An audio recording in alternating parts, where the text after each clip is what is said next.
Here is the latest Higher Summits forecast brought to you by our friends at the Mount Washington Observatory.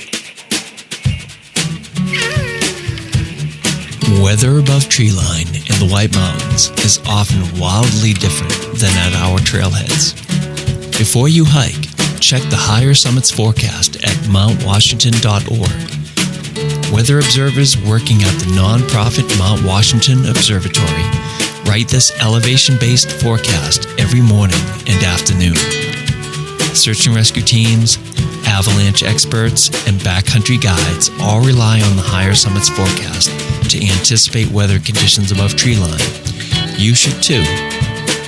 Go to mountwashington.org or text FORECAST to 603-356-2137. And here is your forecast for Friday, April 26th and Saturday, April 27th. Friday, in the clear under mostly sunny skies with a high in the mid-20s. Winds will be northwest at 15 to 30 miles per hour with gusts up to 45 miles per hour, and the wind chill will be rising to 0 to 10 above. Friday night, in the clear under increasingly cloudy skies with the low in the 20s. Winds will be northwest at 15 to 30 miles per hour with gusts up to 45 miles per hour, and the wind chill will be rising to 5 to 15 above. Saturday, mostly in the clear, early, trending towards in and out of the clouds under mostly cloudy skies, with a slight chance of snow showers late. Highs will be in the mid-30s, winds will be northwest at 10 to 25 miles per hour early, shifting southwest and increasing to 25 to 40 miles per hour with gusts up to 40 miles per hour, with a wind chill 5 to 15 above.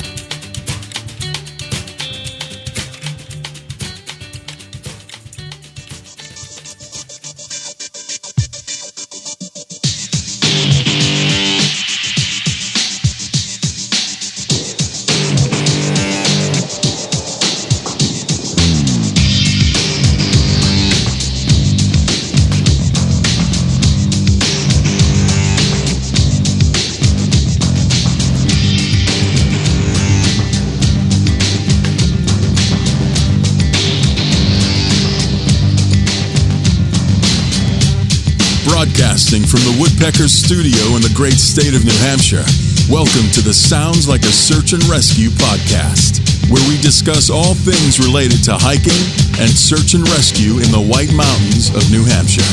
Here are your hosts, Mike and Stomp.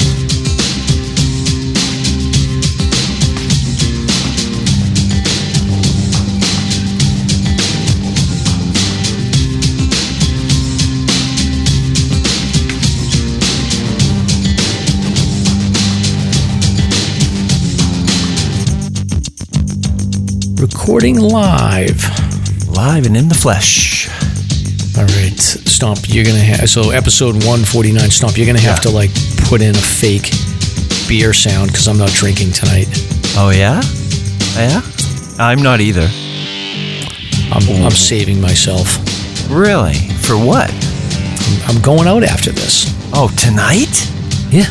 Where you going? Believe it? Where you going? I'm going out. One of my friends is moving out of town. He's moving up to... He's jumping over the wall and he's getting up to Portsmouth, so we're going to have a beer as a farewell. Wow, locally, he's breaking through, huh? Yeah, another mass hole entering New Hampshire. You're gonna be like the only one left.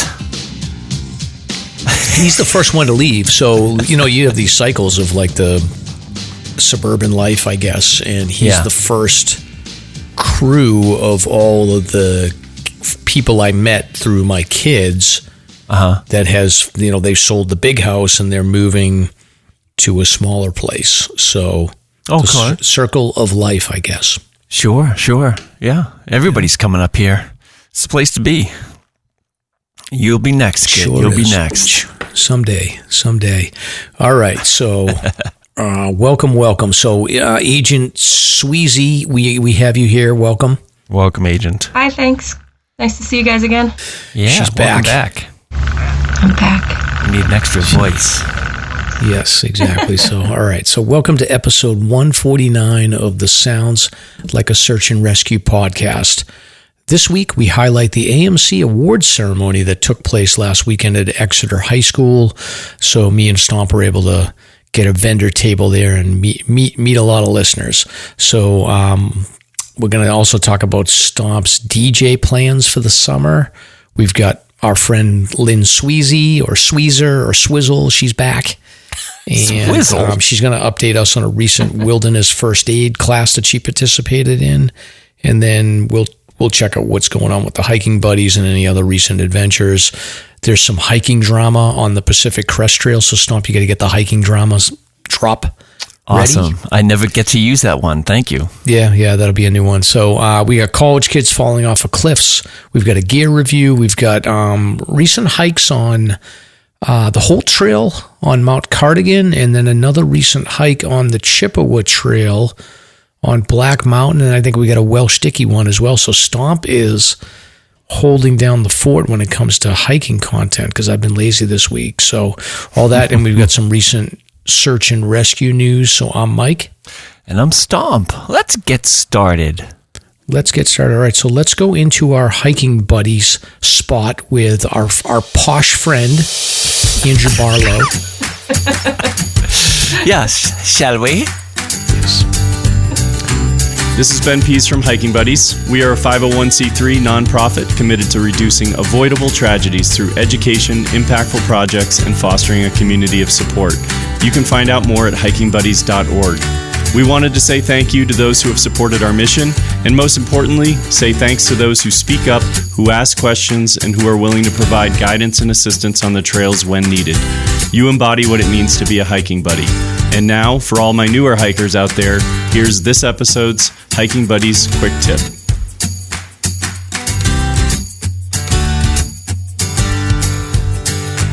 When air traveling for a backpacking or extended hiking trip, try the pack within a pack trick and take a large army duffel, which can be used to hold most packs.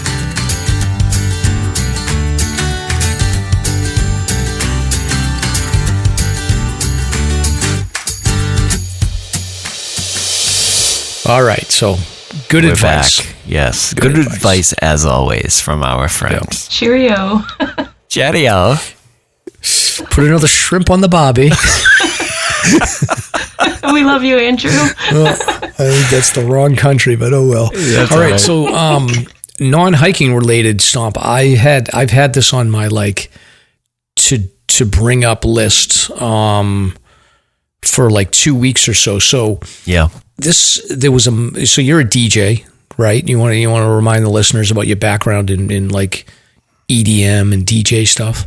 Yeah, well, yeah, I've been producing music for about 30 years now, live performer way back in the day in the 90s, and now it's just doing my true passion, just a little bit of production still, but mostly DJing, and I just love it. Just electronic music, progressive house, stuff like that, and doing a little bit of that up here now, which is pretty cool. Look at you. Mostly for the outdoor running community, of all things, so it's pretty cool. Awesome. Well, so I have been thinking about you because I got on these videos of, there's this lady by the name of Grimes. Yeah. And as far as I can tell, she's famous for being famous. Have you guys ever heard of Grimes, Lynn? Do you know Grimes? I don't think so. Okay, good. Yeah. That actually, I'm happy that you don't know because so she's apparently she's famous for being married to Elon Musk, and I think she's got a couple of kids with him, and then she's a DJ apparently. So she performed, I guess they call it performing, at this thing called Coachella, which, Right. Do either of you guys know what Coachella is? All right, I do. Lynn Yeah, seems to know. relatively. Yeah. Yeah, What it's is it? just one of those outdoor concerts, Big outdoor festival. gatherings. Big festival with numerous artists that perform for a couple days. So it's all Good just vibes. music. It's nothing else. I I think it's couldn't speak artsy to as that. well, but it's mostly music. Yeah. Is it? All right. Well, anyway, so she was doing a performance with like her DJ stuff, and she had a meltdown. So apparently she was like, some other person saved my music on my SD card and like it got all messed up. So she's like on stage having a meltdown because her DJ stuff is not working. So I was like, oh my God, I gotta talk about this on the show and get Stomp's opinion, because very rarely does like DJ stuff make the news. But I'm late, so I'm like 2 weeks behind, but I figured I'd bring it up. It's still blowing up. It's crazy. I mean, there's a 10-minute long video of her just out there explaining what's going on and technical DJ talk and blaming everybody but herself. And she tries to start music up and it bonks on her and she fails and she's trying to do arithmetic and it was pretty embarrassing. It's definitely one of the worst moments probably a DJ could ever experience, I would think. I'm sort of shocked. I went through, Wikipedia. You can always trust Wikipedia. But just to get a general sense of who she is, and she seems really accomplished. Like, she's toured with everybody, including famous DJs. So I'm trying to get my arms around what happened, and I don't really know. Technically, I know what happened on the board, and I can get into that if you're curious, but in terms of her response and her inability to figure out on the fly what had happened, it's just unbelievable for somebody that seems so accomplished. Yeah, I wonder if she's just full of crap and she's actually like just other people do the work and she just shows up and is like the front face or something. But I don't know. I don't know what Coachella is. I don't understand South by Southwest. I don't know what Burning Man. All these things, they sound horrible to me. Like, it sounds like the worst possible thing you could do. Well, if you're going to pay money for that, you want a DJ that knows what the hell they're doing. And clearly she just wasn't up to the task, or maybe she was intoxicated. I read she had a history with amphetamines. Maybe she was hammered. I don't know. Yeah. This is interesting. Anyway, This article you linked is wild. Wow. It's all over the board, this article here. Yeah. I mean, just briefly, from a technical standpoint, what happened was she had one track that was playing at 170 beats per minute, just as a rough ballpark. The second track was playing at 85 beats per minute, which is half the time, but they were both in sync, perfect, and they were just moving along together. And she must have hit a button called the sync button, and what that did was it took the 85 tempo track and matched it to the 170, and it made it sound like it was going 1,000 miles an hour. Some DJs use the sync button. I don't, just because of that problem. Sync is a disaster when it is not handled properly. If she knew how to beat match by just listening with her ear, maybe she could have got out of it, but no such luck. I'm already bored out of my mind here. So Grimes is an idiot. So here's a couple. I put up a list of some things that I would rather do than go to like Coachella, South by Southwest, or Burning Man. So I'd rather go to a Rainbow family gathering in Indiana for a week than go to Burning Man. Right. Okay. I would rather hike Zealand in the rain in April than go to Coachella. And I'd rather bushwhack the captain alone at night in bug season than go to one of these things ever. Okay. Other than that, I don't have a strong opinion. I don't like crowds, so. That's funny. Would you come to the Coachella of the Northeast Father's Day weekend and see me? Yeah, I'll see you, yeah. Okay, because I got breaking news. I can finally announce it, for goodness sakes. It's been a while, but I'm actually going to be DJing the Mount Washington Road Race this year. You are? You've never done that before. No. And that would be my Coachella for sure for the Northeast. Holy moly. Oh, yeah. It looks like it's a done deal now. So, yeah, if you're there, I'll be just doing all the dance music in the background, because that's what they were doing. They were just sort of pumping in canned dance music, and it's going to be the live now, so that'll be really cool. Look at you, Stomp, going places. Hopefully you don't blow up too much, because I need you here. Pull a Grimes. Yeah, exactly.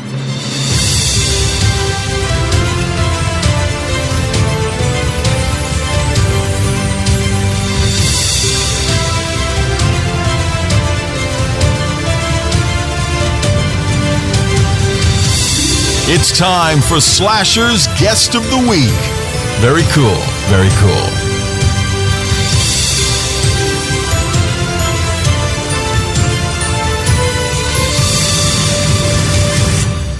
All right. Well, welcome back, Lynn Swezey. So let's catch up with you. What have you been up to? All kinds of things, I guess, speaking of being all across the board. A lot of hiking buddies things. I've been trying to do some more freelance work, kind of taking some things that were always hobbies into now things that are professions. So that's been a really interesting transition, and started changing my routine. My day-to-day has been a definite task. You know, it's not like going to work every day and showing up somewhere and, you know, having people all around you that you're accountable to. So it's been a lot of fun figuring this out. So you're basically just working on your own now, and you don't have a regular job like I do.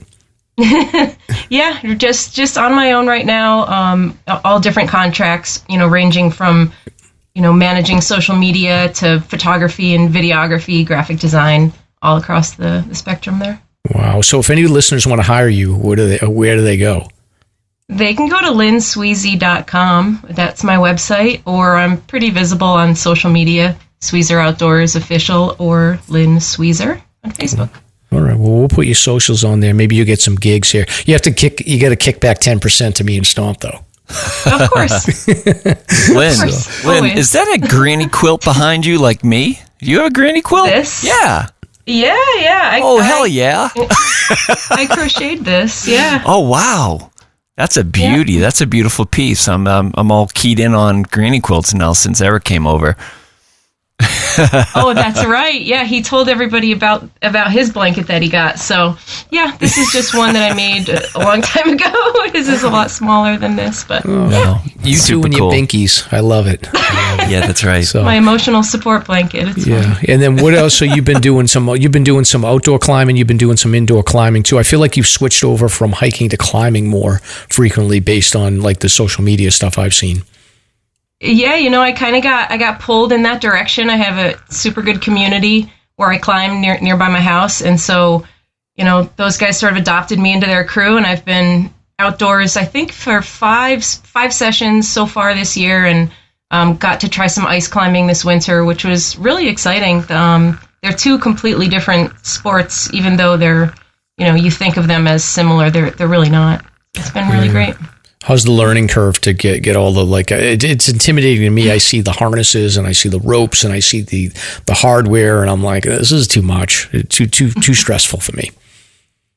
I would say the learning curve's a little different between ice climbing and rock climbing. To get on a rock wall outside, I think it's beneficial to have had, you know, a good amount of practice indoors in a gym, because there's a lot of technique involved. And you know, while there's also a ton of technique involved with ice climbing, it's not so much fishing around for the right spots to put your hands in, the handholds and footholds, and a little bit more just being able to carefully navigate the ice, maybe using the route that the, you know, people behind you have used, and getting your ice axes and crampons just kicked into the ice. So it's completely different body motions and, different thought processes as well. Huh. Well, I'm impressed. You're definitely not lazy compared to me. I've been just doing hiking. So, I don't know. Just going vertical makes me nervous. So, have you fallen? You wiped out? Any injuries? I can't say I've really fallen. One time I squashed my ankle against the wall. I was climbing in sort of a cave, like an overhang situation, and I was pretty new to the type of climbing, the lead climbing, and so yeah, I squashed my ankle a bit, but it was fine after a little while. Okay, all right. I'm trying to talk Mrs. Stomp into climbing, but she has no interest. I'll take her. Oh, that'd be fun. I think she would really like it. Start indoors and see what happens. Yeah, Alexandria, come with me. That's your official invite. Ah, there it is. Okay, yeah. You're gonna love that. Stomp. We can go out and do something. We can have a guys' night. Yeah, we go drink beer. Yes, exactly. Yeah, you guys think you'll go somewhere else. Yeah, we'll go climbing and doing that, so we'll have fun after too. Yeah. And then what's going on with the hiking buddies? So for the listeners, Lynn is involved with the hiking buddies, so she does a lot of behind the scenes work, support Julie and Ben and the rest of the crew there. So what's the latest with the buddies? Yeah, hiking buddies is really been trying to focus on community-based education, making an impact to the people and places that are around us. So recently we conducted, along with Redline Guiding, or should I say Redline Guiding conducted courses that basically introduce hikers to different hiking techniques. For instance, safe river crossings, or different elements of camp craft, how to recreate safely, whether it's the 3-season program or the winter-based program. Depending on the season that you're in, you can choose sort of which skills you're looking to build.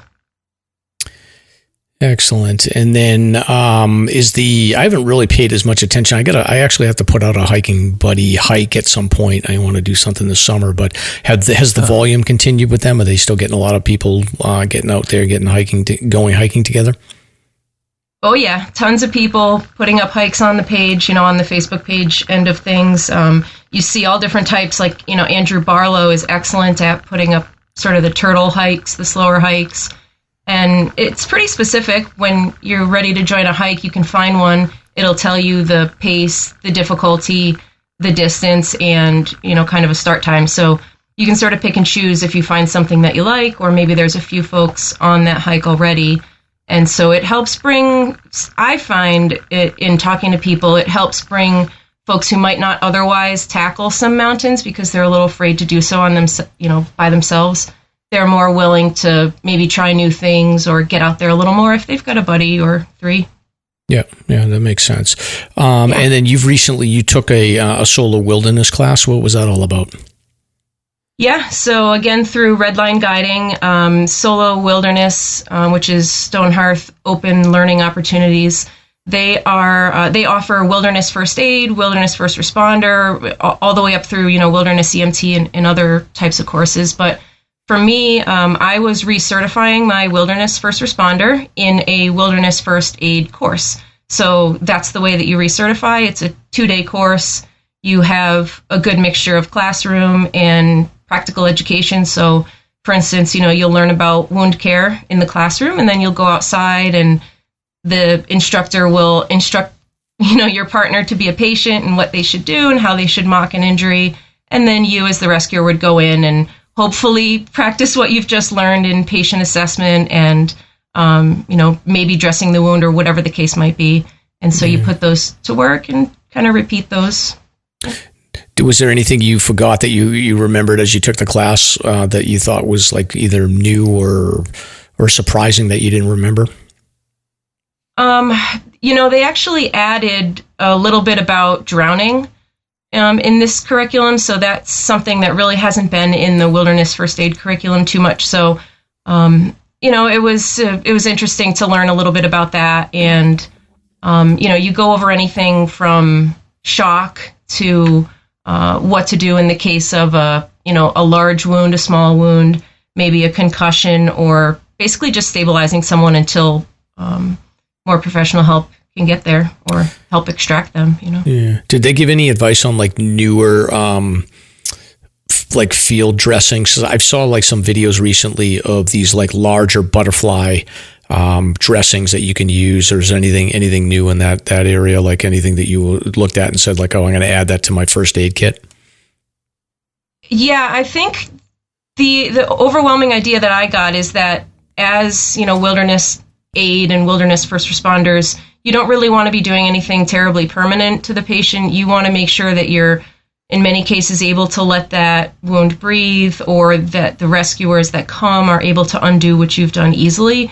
So I think they try to go with simple answers, like a gauze wrap and things like that. When it comes to technology, I think the simple answers are right there. Having like a SAM splint in your bag is really important because it's not, you can mimic it in the outdoors. You can put some sticks together to make a brace, but, simply having like that SAM splint with you is really important. I don't know. I don't know that technology really comes into play too much. Yeah, Stomp. I was watching this video on YouTube of this guy. This guy had a huge gash like on his arm, and they put these giant butterfly, bandages on either side, and then they could like pull the string together to like sort of, close the wound. It was pretty cool. I was thinking, like, I wonder if Stomp has that in his first aid kit. He's got everything. What? I actually do now. I decided to get away from the austere, I was going to say autistic, the autistic approach to tourniquets. So I actually hardened my pack with legit shoulder sling and tourniquets just in case, and also for my snowmobile pack, where if it's going to happen anywhere, it's going to happen there. But I don't think enough people carry things for shoulders, because you can dislocate your shoulder easy, and if you're unable to reduce it and you have to walk out with that thing to your side, it's best to have a real legit shoulder sling that'll keep it stable for the walkout. Well, I think the other thing too is if you don't want to get a shoulder sling, like maybe I was thinking about this actually, like a lot of people will carry like one bandana. I think that like if you could probably rig together something pretty good with just two bandanas. So if like you're hiking with somebody and you both have one, then you know you got something covered. If not, then it weighs nothing to carry an extra bandana in your pack. And then, a lot of people will put a bandana outside. So I feel like two bandanas, you should be able to put together a pretty good sling, right? I think so. Yeah, for sure. Yeah, you could do all kinds of fancy things. Maybe three with your arm, Stomp. Didn't it? By the way, did somebody comment on the Instagram and they were like, "Oh my God, Stomp is jacked." I know, that's so silly. That was somebody at the awards. I would imagine, but yeah, that was sort of embarrassing, silly. Stomp's on steroids now. He's got his big Hulk Hogan arms. Oh my goodness! Well, that's right. Try to put a tourniquet on these babies. Ain't gonna happen. Yeah. One of the big takeaways for me there was those long gauze triangle bandages, Stomp. That if you just carry 1, 2, or 3 of those, you can do so many things with it. You can clean with it. You can use it like a cheesecloth, where maybe you have to, strain your water of debris before boiling it, for instance. Using it, like you said, as a sling or swath. So there's 100 uses for that little triangle bandage. Yeah. So this is a square gauze bandage you're talking about? Triangular in a sense. Oh, triangular. Okay. But the way you can fold it and manipulate it, you can just make various things out of it and then cinch it down. So it works out pretty well, and it takes zero space to keep in your pack. Oh, I see it. I got it right here. So I'll link it in the show notes here. Yeah. So, okay. Good tip. The other thing I found really handy about that course in general is how to do a spinal assessment and just to cover circulation, sensation, movement, and all this and that, because there are several situations where you want to screen the spine if you can. Not that you're going to be able to do much, but the way you handle it or care for somebody in the woods, it'll make a big difference if you suspect an injury to the spine or to the head, cervical spine. So that's a really critical part of that course, for sure. And it's a 2-day course, Lynn. Was everybody normal, or would you want to kill some of your classmates by the end of it? No way. I liked everybody there. We all had a good time. And in fact, one of the, so I'll out myself here. One time when Cindy and I were hiking, we were in the Tri-Pyramids, and we're coming down. It was pretty late. We had 2 or 3 headlamps with us. One of them failed. One of them had no battery. One of them was very low. And we were getting into trouble. Listen, this is pretty shameful. But so basically, this guy came along. He was, holding a big American flag, and he was going at pretty good speed. And he opened up the brain of his pack, and I think he had 5 other headlamps in that brain. And he gave each of us one, and we were able to continue out. I think we were going through that long road walk at the end there. Oh my God, how freaking lucky are you guys? Oh yeah, we were so lucky. So that was John, and he just so happened to be in the wilderness first aid class, and he had his slasher merchandise on, and it was just cool. It's like, wait a minute, Captain America know each other. Slasher gear. He really did. I sent you guys the picture. I think. I saw that. Yeah. Yeah. That's good guy. So it was fun. We all got along, and you kind of partner up with somebody for most of the time, and you get to know each other. It's a good time. Yeah, no, that's awesome. So anything else before we move on to a couple of news articles here? Geez, I don't know. We're, as hiking buddies, I'm going to be at the public lands in Framingham on May 11th. So that's basically an outdoor retailer, and it's an arm of the Dick's Sporting Goods family. Okay. So they have their one store in New England in Framingham. So I'm going to put up a hiking buddies table on May 11th, where I'm going to be giving away our hiking buddies headlamps. There's going to be other swag and goodies up for grabs. So if you're in the area, you want to check out the new store or say hi to me, you can come down and do that.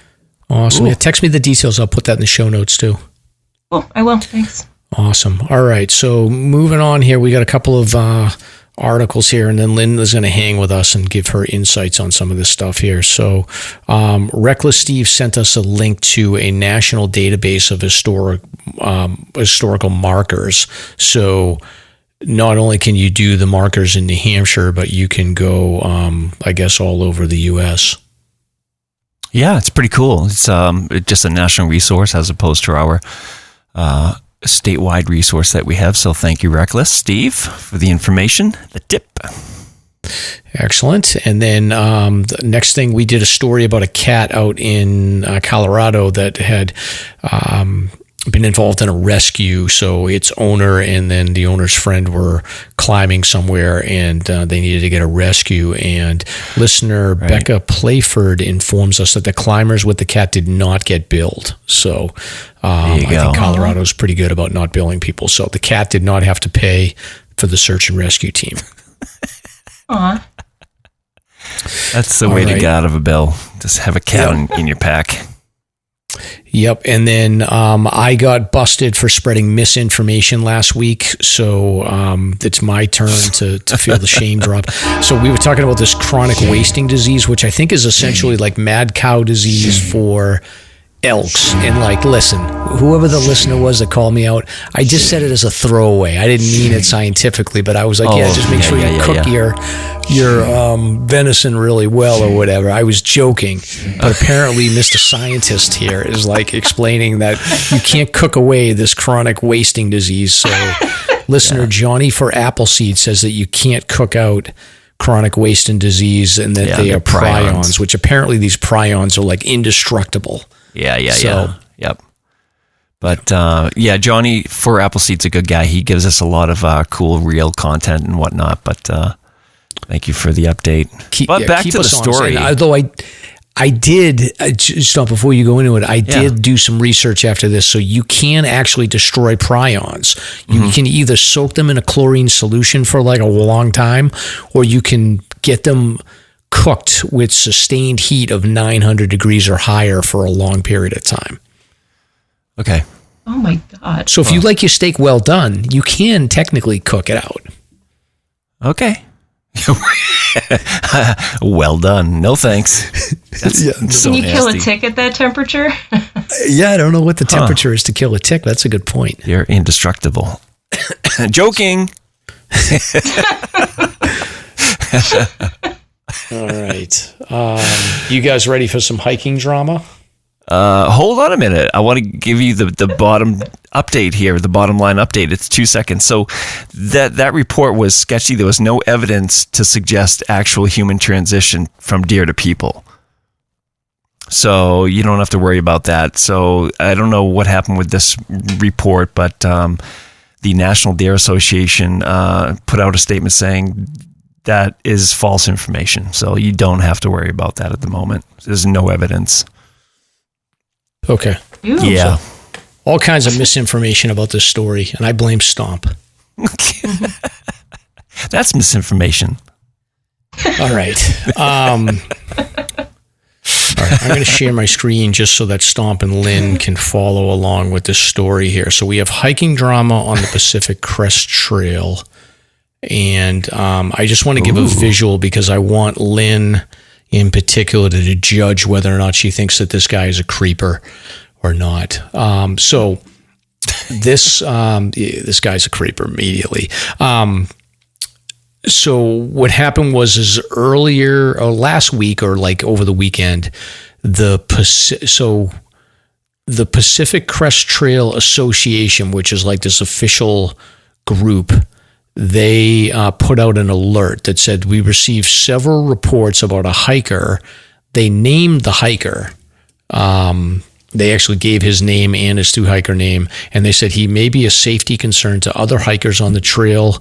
He has been blocked by our Facebook groups. If you would like to share any experiences with this hiker with us, please email info@pacificcresttrail.org or use this contact form, and this information will be used to help inform enforcement agencies and to inform us how to make meaningful change to reduce these types of incidents. So that went out on like sometime over the weekend, I think. So obviously, like, I think we're all sort of, we remember what happened in 2019 with the thru hiker Sovereign, and there was a lot of warnings about this guy ahead of time, and he ended up like killing another thru hiker after like being arrested and released, and everyone thought he was off trail, and there was just a lot of chatter on social media. So I think a lot of these organizations are erring on the side of caution when it comes to this stuff. So apparently the PCT Association got a notification about this guy, and they felt like they had enough evidence where they were like, we got to warn everyone about it.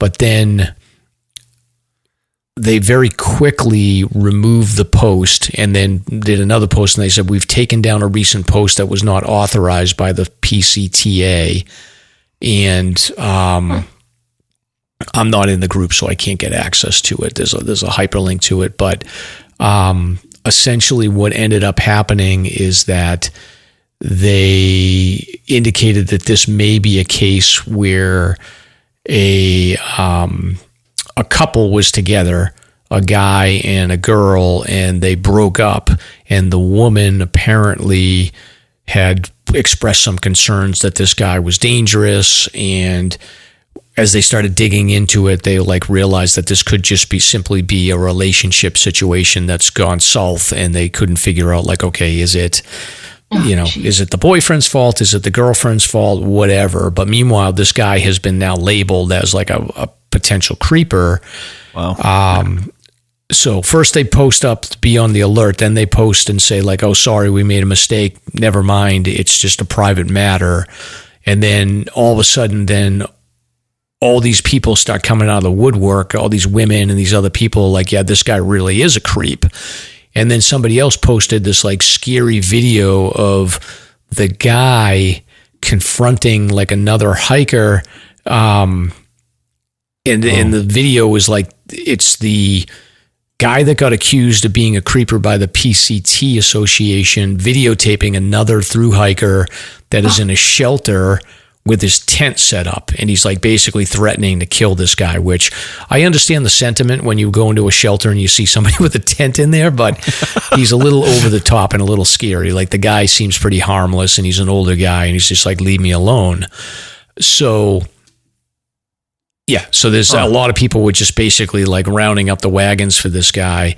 And then like I took a look at the guy's Instagram page, and like the first thing, he's got this like very aggressive saying on his Instagram, and he's got like some scary like dog pictures, and he just seems like a really creepy dude. So I don't know, maybe he was arguing with his girlfriend, but he also, I don't think, does himself any favors by being out there and being pretty weird on social media. So anyway, if you're on the Pacific Crest Trail, I think you can dig around in some of the Facebook groups and the Reddit groups to read more about this. I'm not going to share the guy's name, but it just seemed like an interesting story. So I thought I'd bring it. What do you think, Lynn? I think the dude's probably creepy. I mean, it's so vague, and there's so many different sides to whatever's going on here, whether it's a relationship or not, and what people experienced. It just all doesn't sound right. I would stay far away. What's the etiquette on tents and shelters? That looked like a single person tent, so it would probably be the dimensions of a pad. Yeah, I think like to me, it's don't do the tent in the shelter. Like pick one or the other. Either just keep the tent out there. But I think sometimes people roll the dice and they'll say like, well, there's nobody here, there's nobody coming, I'm okay. Like that situation there, it seemed to me like that was a huge shelter, and that guy's tent was like off in the back corner. There's nobody there but the guy the two men. So Sure. what's the beef? It's sort of like you could say, hey, buddy, you're not supposed to put a tent there. But this, I didn't play the audio, but it was pretty vicious. Like he was threatening to beat the guy up, and is an older guy. And this guy that the PCT put an alert out seems like a bigger guy. So Yep. yeah, I don't know. It just seems a little crazy to me. Interesting. Yeah. Well, keep an eye out, kids. Keep an eye out. I do feel like early on in the thru hiker season, that's when all the crazy people are around because they don't have to like go too far, and they're jumping on trail magic and all this other stuff. Mm-hmm. Yep. All right. Stomp. Now you get to use your gear review drop.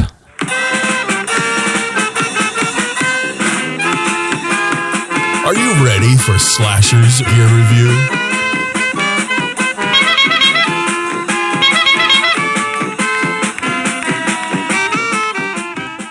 Woohoo! Yeah, I just wanted to do a follow-up. I've been using the 65 low Serac pack that I've swapped over for one of my older crappy packs, and a couple comments. It still seems like it's smaller than a 65 liter. It does not come across as a giant pack, but there's plenty of room when you need it. Waist pockets have been amazing for cell phones and keys and things like that. I mean, I use a Note 20, which is a pretty big phone, and the phone fits right into the pockets without a problem. The Thermarest sleeping pad straps on the bottom of the pack have to be my favorite thing ever. My pad is on my pack 24/7 now. I never take it off. It's super handy. It's always there if I need it. And it's just great to put your pack down on that as opposed to putting it on the damp ground. So that's a super cool feature. Let's see. There's a bottom sleeping pad or sleeping bag zipper, which opens up, and I've been using it for hard gear like spikes and water bottles, things like that. That's super cool. The cinching system is great too. It's really easy to adjust for your full body. The waist straps themselves, to tighten them, you're pulling out, and then there's just two little clips you pull to the left and right, and it opens right up. It's really nice. So it's you really using the strength of your arms in a better manner, pulling forward as opposed to laterally out to the sides. The brain's massive. On a negative note, the chest strap actually rides up on my neck. So I don't know what the deal is, but this is a European company, I believe, and maybe the dimensions over there are different, but the chest strap is definitely hitting, what is that, the manubrium at the top of my sternum. Sounds the right. The little furrow Yeah, right there. I concur. That's where it's sitting. So you can tell that would drive you nuts if that was. Is the adjustment based on I think like shoulder straps, there's like S straps and J straps, and I really don't know the difference on them, but I think that based on the way that those come across, that they can ride up on in your chest or ride lower. I'm not sure. Not really sure. I've never heard of that. Okay. Yeah, Jay? there are companies now making sort of that S strap where it's supposed to be a little bit more ergonomically correct, and Yeah. I think a lot of the women's packs sort of follow that theme as well. But it is definitely a different kind of fit, and if you can't adjust that chest strap down, yeah, I'm not sure. Yeah, it's all good. It's still a great pack. Have you ever used a pack that has a pocket underneath it? Like, I think it's either Hyperlite or Polanti that does it, where you've got your pack on, and then there's an entire pocket underneath the pack itself. On the bottom itself? Yeah, exactly where your pad is right now. That Yeah. would be like a pocket that you can sort of access at your buttocks. And it's a Interesting. really innovative and clever thing, yeah. I have not seen that. I'm gonna Yeah, find my one and link Hyperlink it to doesn't you. have that, but it has like a giant pocket in the back, but it's not accessible. I'll send you one. It's pretty neat. Okay. Awesome. So, 4 out of 5 stars, let's just say. What'd you do with your old pack? You still have it? I dedicated it for snowmobile guiding, so it's 100% just dedicated for that. Okay. Yeah. Did you move your patches over to the new one?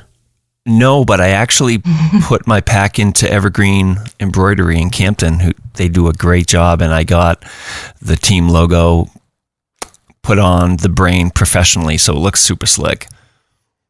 Oh, that's a good idea. I never thought of that. I just have... Yeah, evergreen's awesome. I just have my own, like, crappy sewing job that my patches always fall off because of it. Oh, totally. Yeah, same here. But get it professionally embroidered on. It's so cool. All right. Good idea. All right, so Stomps loves his new pack. And then Forest Road update status, so nothing is open yet. I just took a look online to see if anything had been updated, but there is no changes. But I do feel like in the next week or two, like we're going to get some warm weather, and then that's going to change. Some roads are going to open up, and I would think so. Bugs are going to be here. I would think so. Oh, bugs. Why'd you have to say that? They're coming. Yeah. Oh, well. All right, and then Stomp, you pulled a news article here. Like coyote was spotted in Central Park. Yeah, that's a little odd, don't you think? I don't know. Is that normal? I mean, this thing looks huge. Wow. If you look at the videos, that is the size of a full-grown dog, just roaming around Central Park. 30, 40 pounds, yeah. Huh. I found that to be odd, just in such a metropolitan area. But who knows? Yeah, I don't know. It's I mean, with his trees, there's going to be animals. Yeah, and speaking of animal sightings, I have a link here for the Cowboy State Daily, which is one of my go-tos. And every week they have all kinds of hiking stories and different things. But I found a story, Mike, which might interest you. We'll just touch upon it here. There's a study out there saying now that most Sasquatch sightings are probably just black bear sightings. That's what they're finding. Yeah. No kidding. It's a really interesting article, and they're starting to find some correlations. It was an actual study that was published by the Journal of Zoology, and that's what they're claiming. So, interesting story. I believe it. I believe it. People get overexcited. Yeah. So people are seeing things, but it's probably just a black bear. All right, sorry. And then we've got a story here. Stomp, we're getting our friend the Sherpa is coming in soon, right? So Hell we're going to talk all about Nepal. Yeah.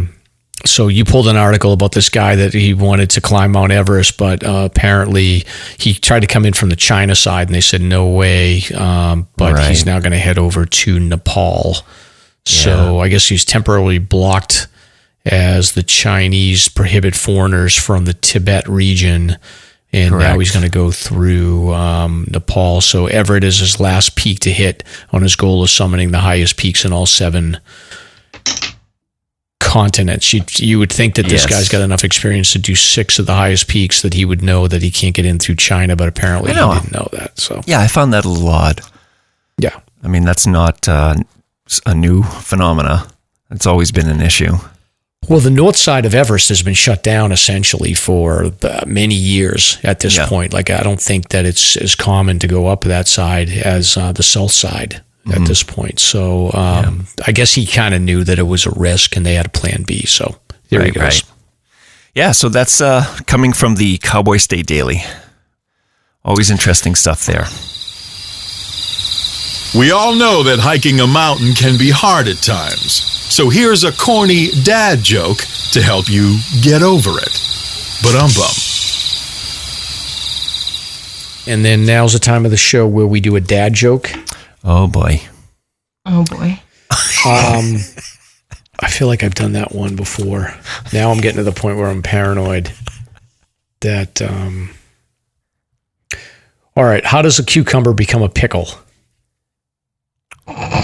It goes through a jarring experience. My goodness. All right. Thanks, that Camilla and Lance, for beautiful. 365 days of dad jokes. So joke is jarring. So bad, but so good. It is. Jarring humor. Jarring humor here. So, all right, Stomp. Now's the time we're going to do a sponsor, 48 Peaks.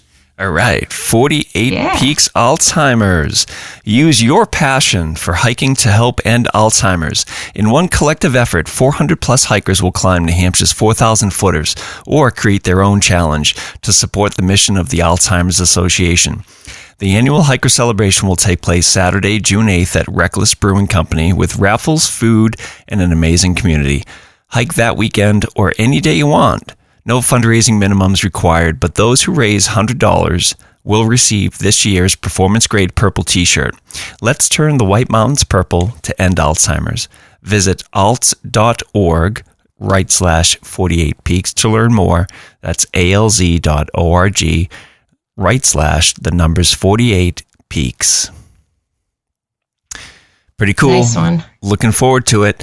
You can also get your Slasher swag at the new Bonfire shop. Just follow the Instagram link tree and you can check that out. A lot of people still purchasing those, which is great. Thank you for the support, everybody.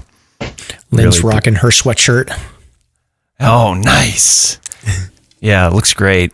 The colors are still really amazing. I'm so glad the color selection has been so cool and unique. Let's see, coffee donations. We have a coffee donation. If you want to show your support for the podcast, donate to Slasher's Buy Me a Coffee website. It's a nice way to support the website. The website. Oh my God, my brain's all over the place. I've been hiking too much. I'm starting to I need some electrolytes or something. So Nancy MVY donated 5 coffees, and she says that she's been listening for a while and spreading the word. Thank you very much, Nancy. Much appreciated. Nice. Yeah, that's great.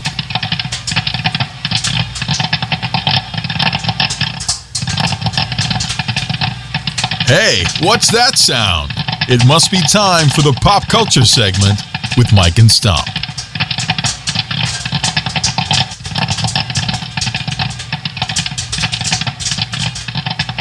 What else here? So, Stomp, I missed the pop culture thing with the cat. So, Roz the adventure cat, you want to talk about? What is this? I thought you were skipping it for time. But Roz, I just discovered Roz yesterday. It's a cat who the owners have put a GoPro live camera on its neck, and they will live stream this kitty roaming around the neighborhood for 4 hours straight. And it's actually really funny. At first, Mrs. Stomp's like, that's stupid. Then we sat down and watched it, and it's unbelievable what this cat gets into, what they do, the routines, climbing high places, and you think the cat's going to die, but it lands perfectly. It's actually really interesting. So Roz the Adventure Cat on YouTube. So funny. Oh, it's amazing. It's so cool. All you see are the whiskers and the 2 front feet as this cat just roams and terrorizes the neighborhood. Wicked cool. I went out to take my trash out tonight, and there was a cat in my in the entrance of my shed. Oh, really? And I said, "Hello, cat," and it said, "Hello, Mike," and then it let me pet it, and that was it. And then it ran away. Yeah, I would run away from you too if I was a cat. Yeah, I don't blame it. This was not an adventure cat. This was I'm getting out of here cat. So, all right, and then pop culture. I'm watching Fallout. I highly recommend it on Amazon. So if you're interested, check it out. It's it's based on a video game, but I like it. It's sort of like remember that show we were into from HBO with the post-apocalyptic show with the girl and the guy. It's kind of like that. Yeah, I finished it actually. I love it. It was really good. It's one of those. I haven't finished yet. It's one of those things. I won't do any spoilers, but it starts. It's like reverse engineered. It starts so crazy and chaotic, and then it all makes sense at the end. It's awesome. Super cool stuff. Fallout on Amazon. So I knew we should have gone left back there. Stomp, don't worry. I know it's this way. I've got a feeling in my gut. Are you sure you're not about to have a bowel emergency? Totally. We got this. But I just blew out my hip. Fell down that gully with my 40-year-old microspikes. Suck it up, Stomp. It's 4 p.m. We're at 3,500 feet. We got 9 miles back to the parking lot. Your leg may be broken. We got no cell connection, and we can't feel our fingers. But we're finishing all of my list tonight. By the way, I need some water. I'm empty. I would if I could see what I'm doing, but my headlamp batteries are dead. You gotta be kidding me. What a chump. This is the last time I hike with you. Whatever, mister. Do you know me? I have a podcast. Whatever. Let's find out what Mike and Stomp have been hiking. All right, Stomp. So this is the part of the show where we do recent hikes, and I have nothing because I had to go to the AMC thing on Saturday, and then I forget what I had to do yard work on Sunday, so my lawn looks fantastic, but I had to spend the whole day doing it. I am going up to Maine on Saturday, and I am going to the Belknaps on Sunday, so excellent. I'll be out there. But you, on the other hand, have been doing all of the heavy lifting for us. So we've got Welsh Dickey, we've got Black Mountain, and we've got the Holt Trail up Cardigan. So why don't you run down what you've been up to? Yeah, I think I'll spend most of the time on Holt. But today I did Dickey Welch. So I did Welch Dickey clockwise, and that's my favorite way to do it. When it's dry, it's nice and safe. There wasn't a soul in sight. Well, except for the 17-person AMC group that was coming down Welch into the call. But beyond that, there wasn't a soul in sight. Oh, it's such a great time of the year to hike. It's my favorite. The bugs aren't here. It's still super cool in the mornings. It was just a beautiful little hike. I also did Black Mountain a couple days back, and I went up the Chippewa Trail. I skipped the lime kilns. This was after work, so I just decided to zip up and see the view. Such a great hike. Oh, yeah. Black Mountain's beautiful. It's steep as ever. Dry as a bone. There's no ice anywhere really, except for maybe a patch or two up at the top. And it was just wonderful. I met this YouTuber who we'll give you the link for. She was actually filming and doing all kinds of stuff. She was looking for a campsite. Her name is Rachel, and she has a site called Rachel White Mountain. And I have since watched a few of her videos, and they're really nice. She uses one of those DSLR cameras as opposed to her phone.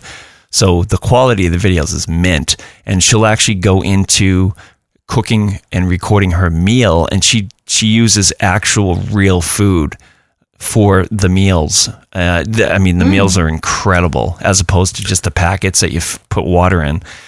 So yeah, good stuff. So that was fun. And I don't know what all the rules are around camping up there, but I do know that like on the below the ledges, there's like a couple of spots. There's like a fire ring and some other spots. I've never camped out there, so I don't really know the deal with the options for backpacking. But that's a great mountain.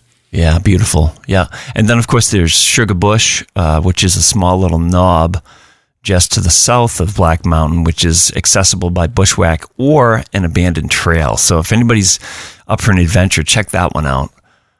So good stuff. The lime kilns too. If you want to look into some history in that area, it's beautiful. Those things are fascinating. They're so like unbelievable to think that somebody built those. It looks like a giant pizza oven, but it's just crazy that the something that large exists.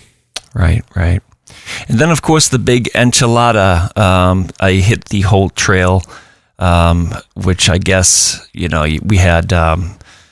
Boreal Badass do it recently, Xbox, and beat me to the punch.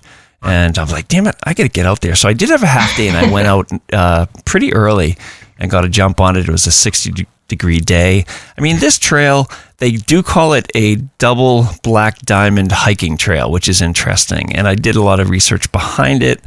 And if you were to rate it under one of these climbing scales, for instance, the Yosemite decimal system, they rate it as a class 3, which is characterized by scrambling, necessary handholds, and falls that could easily be fatal.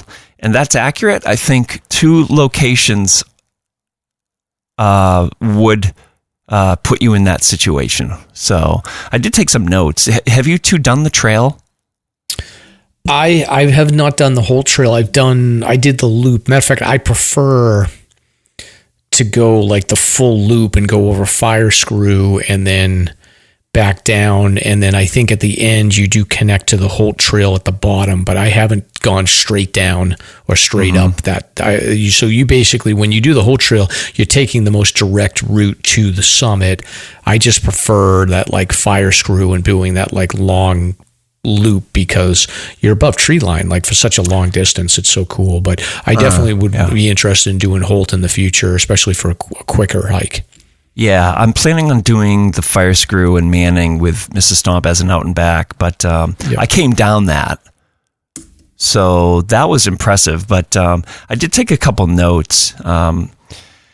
It's a beautiful start. First of all, the Cardigan hut is amazing. It's just like this gigantic 4-level home, and the facilities were fantastic. They were dealing with some power outage when I arrived, but there's plenty of parking. I can see how it would be packed because the lower mile and a half of these trails, there's just camping sites everywhere and multiple trails that spur off of a primary trail that is handicap accessible. So the whole area is just beautiful.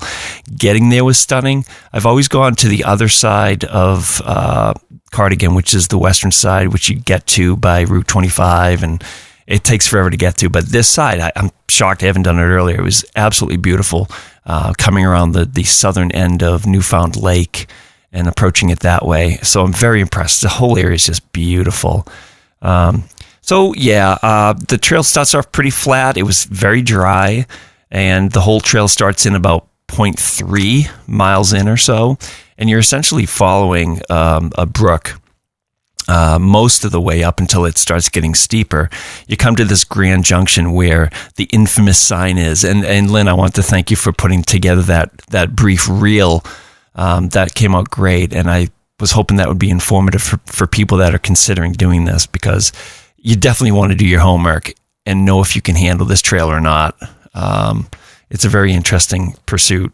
So at the Grand Junction sign, that's where the big warning sign is, like, this is one of the hardest, shortest trails in the Whites. Be careful. It's sort of intimidating when you read the sign. And from this point, it's 1.1 miles to the summit. And that's at basically 2,005 feet or so. And you continue following the brook, and then you can start to see what I would call the head wall, but basically the summit of Cardigan itself through the trees at the moment. At 2,200 feet, you're still following the brook, and I mean, it's like this side slope trail, so you could slip off to the right and fall 15 feet for several hundred yards, and especially in the winter. At the moment, there was a little bit of snow, but it was mostly mud. So it was fairly easy to navigate through safely. Then you get to the scrambles at about 2,400 feet. And I call these things commitment moments, where you either commit and you're committed because there's no way you're going to get back down it, or you just go through it and you have to keep on going up. So there was 2 of those places on this trail, and the first one is, like I said, at 2,400 feet.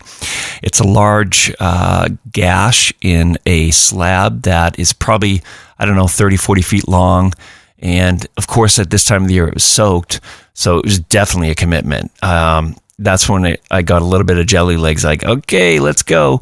Got past that, and then it's another maybe 50 yards of gully scrambling up more or less like a drainage, call it a drainage, and it abuts a granite slab to the left.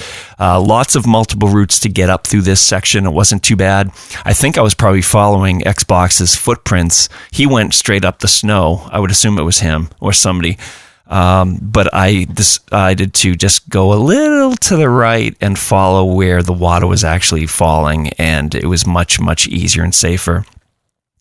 Then you get to the ledges. The ledges are like Welch Dickey for like maybe half a mile. They're beautiful. It was super dry. And again, it's really wide, so it's easy to avoid some of the sketchier things, certain gullies. So no problem there. A few exposed sections, but not bad. It's this last pitch that is what will put hair in your chest for sure. There was still a good deal of snow there. I would say it's probably from the beginning of this last section to the end of the scary sections, probably 50 yards, maybe a little less. And the degree is probably 60, 70 degree angle. And it's the same type of thing. You're following up a slash in the slab, and you have to pick your footholds and handholds and commit. You just got to grab them and go, because once you start, that's it. You got to keep on going. Yeah, the video reminded me of like just that section on Huntington where you have to do the same thing. You just pick a crack and you just follow it up, and you just you go quick, and then it's over. Correct. Yeah, I could see in the summer it would be a lot more moderate, and easier for people, but right now you've got the snow just draining and coming down into this whole section. So for me currently, if you do it when it's wet, you're going to be crawling hands and knees to pull this off. And unlike some other areas, the handholds weren't as, say, jagged or obvious as you were ascending this last section. So it was a little hairy for sure. Once you get past that, you're good to go. But again, I think if you did fall on this section, you'd be in big trouble. You know, it's not a joke. So from there, I got to the summit, and then I took the Mowgli Trail, or Mowgli Cutoff Trail over to Fire Screw and then down Manning, and that was just an absolute joy. There was a little bit of snow on the northwest side of Manning as you come off of Fire Screw, and that lasted maybe a couple 100 yards, and then it was just pure dry woods. So it was a really great experience. Glad I got it done and put it to bed. I would do it again in a heartbeat, but I would definitely look for drier weather. So yeah, takeaways. I think it's like a Welch Dickey on steroids, to be honest with you. Yeah, I think that's a good description. Yeah, for sure. A couple hairy commitment zones, and I think they're not too bad. Let's see. I had already mentioned the eastern side is a beautiful approach to Cardigan, and that's going to be my go-to. So, yeah, great time. That's all I got. Well, Stomp, I appreciate you doing all that hard work for us to do all that hiking. So, what got into you that you've been so like prolific hiking all of a sudden? I mean, no offense, like you haven't really been out that much. To be very honest with you, it's the qualifying season for search and rescue, and I just don't want to get smoked by all the applicants.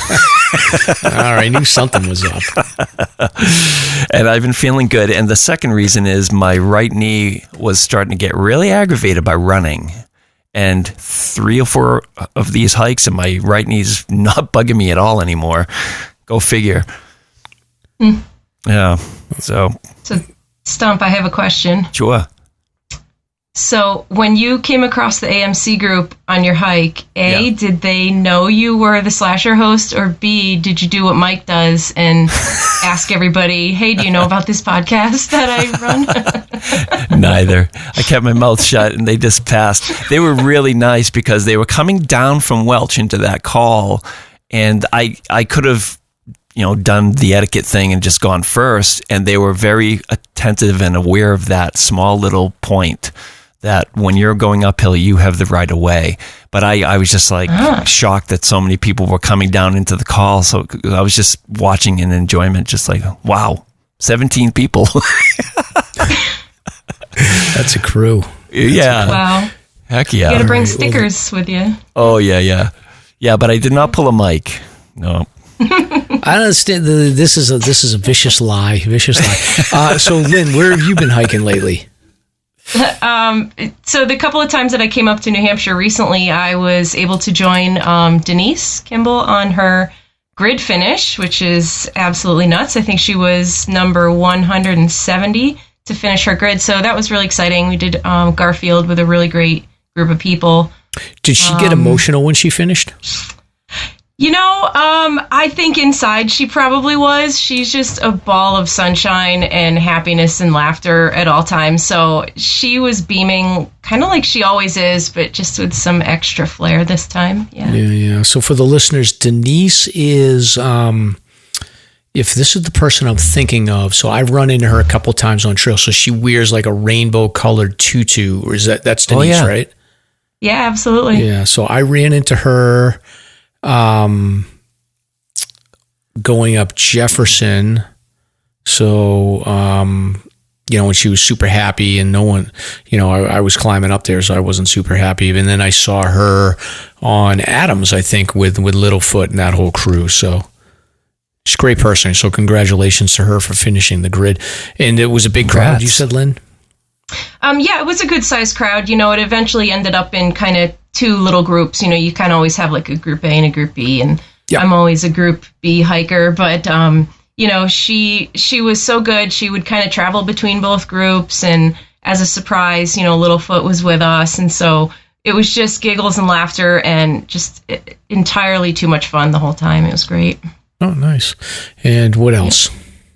So speaking of Littlefoot, I was able to join their team for for Scarlett's winter 48 finish. So she's done all of her 48s in winter, which is just absolutely incredible. And I was proud. I earned my Team Littlefoot shirt, so I proudly wear my purple shirt when I can now. Yep. That's awesome. For listeners, Littlefoot is Scarlett, so she's a younger hiker that we talk about occasionally here. So, matter of fact, she's gonna talk later on the show. So, we got like 5 minutes with her at the AMC Awards, so we'll have her on in a few minutes. Oh, awesome. Well, I also just want to congratulate. I know Chase Hall has his grid finish coming up this weekend, so it's actually tomorrow, which would be Saturday. So, congratulations in advance on that, Chase. Really proud of you. Congrats to everybody. Yeah. And then are you getting out on Earth Day weekend?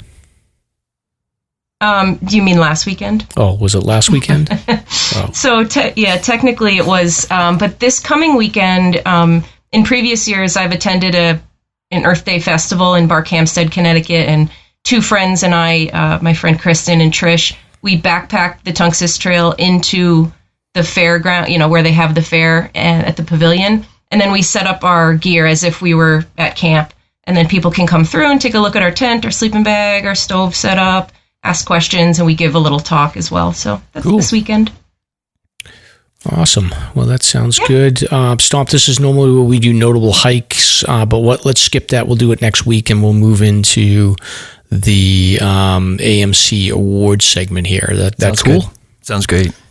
Okay. So right now we're going to start off with our sponsor, Vaucluse.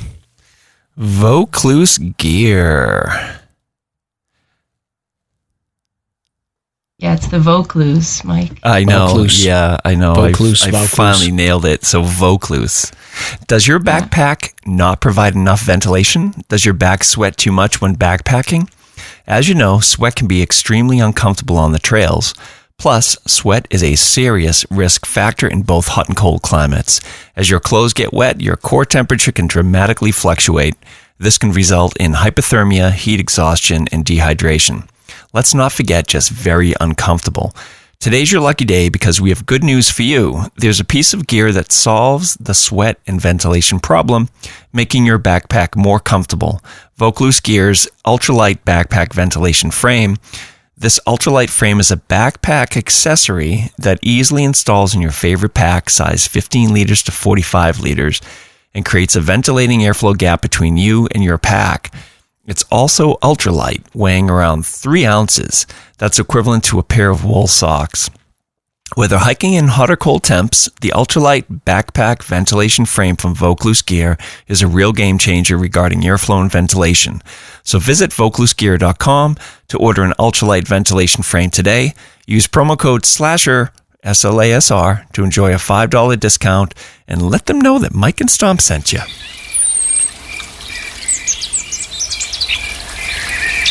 Slasher's hiking topic of the week.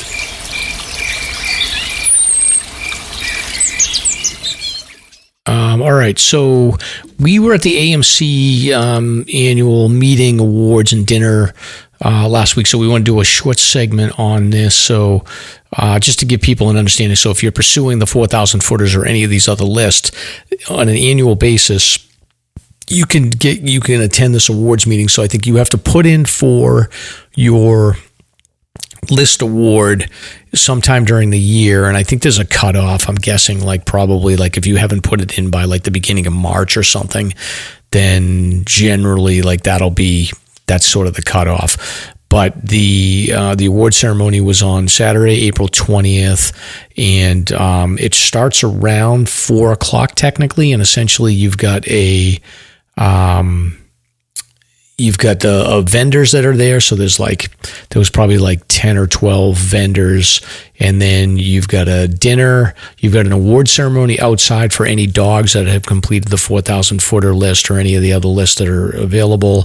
And then you've got a presentation, you've got a couple of safety presentations and hiking informational presentations. And then the dinner, and then the award ceremony, I think, starts at like 6:30 and goes to about 8 o'clock. And then there's like a slideshow so people can submit pictures or video or whatever of their hikes. So it's a really cool event. There was a big crowd there. I was really impressed with that.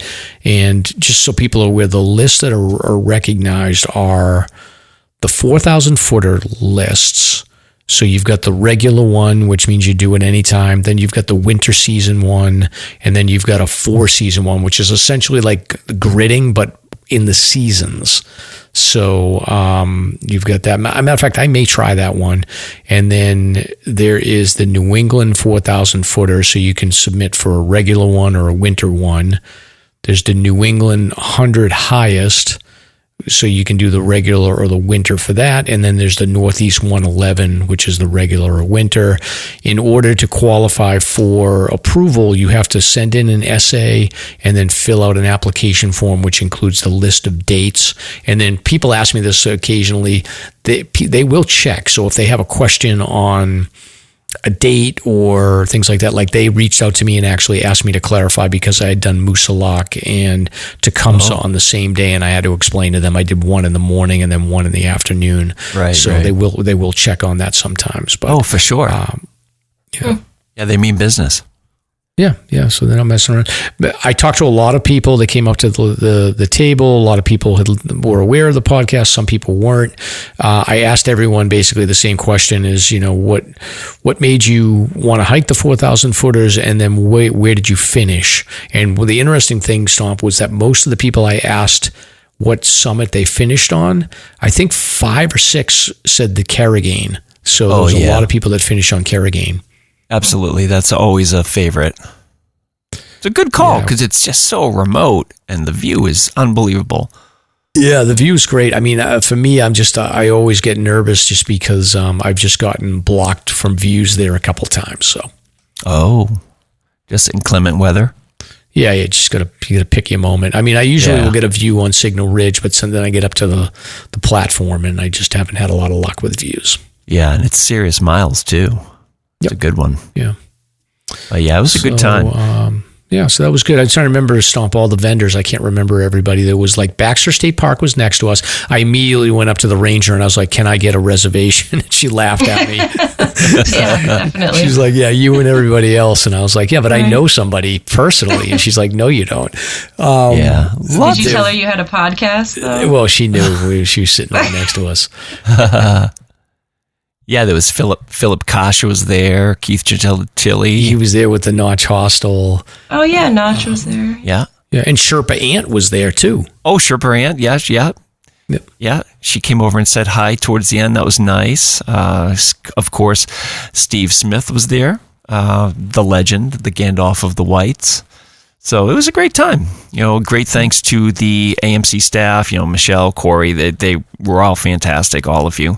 And we felt really welcomed and we're taken care of very well. So great time.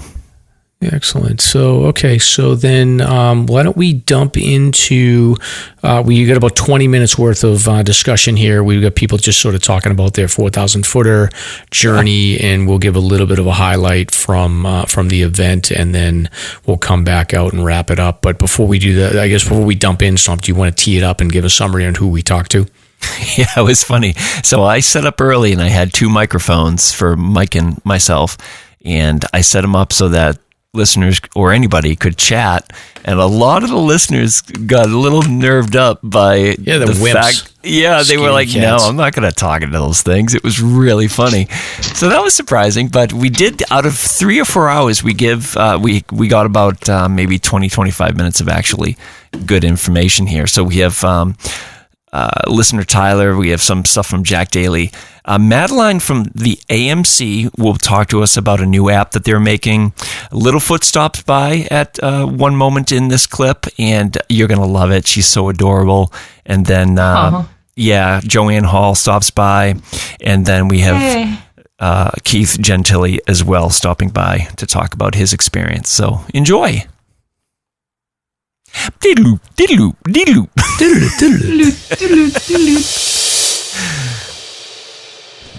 Hey, hey, hey, hey. All right. Hey, hey.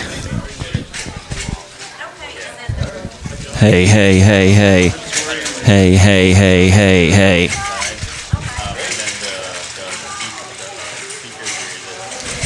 Cool. This is Stomp. It's like 3:15. Waiting for Mike to arrive here at the AMC Awards, and all the vendors are getting set up. It's a pretty cool scene so far. It's going to be a great time.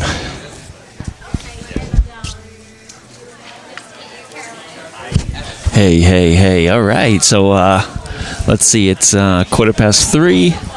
Mike just arrived, and it's starting to get busy. There's people starting to come in. We've got AMC here, a bunch of vendors, U.S. Sherpa across the way,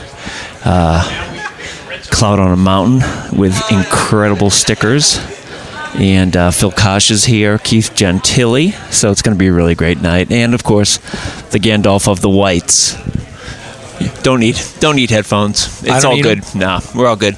I feel like if I can't hear the headphones, then I'm not actually talking. Yeah, I know. It's getting you. We are good. We're live. So, what is the plan, Stomp? Are we going to just like randomly interview people as they come up to the table? Because my thought was that I would ask everybody what inspired you to hike the 4,000 footers and tell me your story in 1 minute or less. Yeah, that sounds great. That's a good idea. Okay. You want to drop an intro? We can do that. We can do the wraparound afterwards. So, yeah, it's going to be great. All right. So yeah, I saw Keith a little bit ago. He was here. Hey guys, how are you? Good. How are you? Good. Thanks for being here. Appreciate it. Oh, you bet. It's not when you get it. I mean, if you're going to get it, I'm going to take this. Maybe I'll get out again. I do the indoor stuff on the trainer. Well, I have a spin bike too, which I got to get back into using that. So. Oh my God! Littlefoot just came into the building. What are we gonna do? Jack, are you here to see Littlefoot? Sorry? Are you here to see Littlefoot? Oh, absolutely. I'm wearing her shirt. We have Jack Daly here. He's here early just to see the star of the show, Littlefoot. They asked me to help them hike up Tri-Pyramid Slide.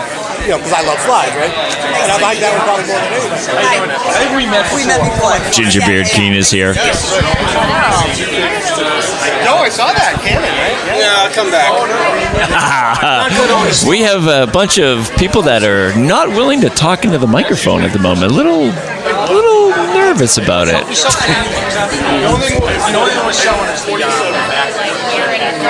With your voice, but this face that I don't know. It's like, it's very disconcerting. Yeah. It's just like, yes. Oh, yes, just the phone, and now it's a live person. Right. Yeah, it's very. No pressure if you want one. No.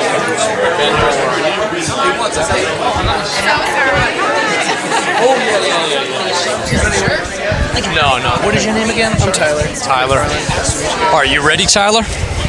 Oh, we have somebody that wants to talk. Oh, you're prepared. Did you put notes together? Yeah.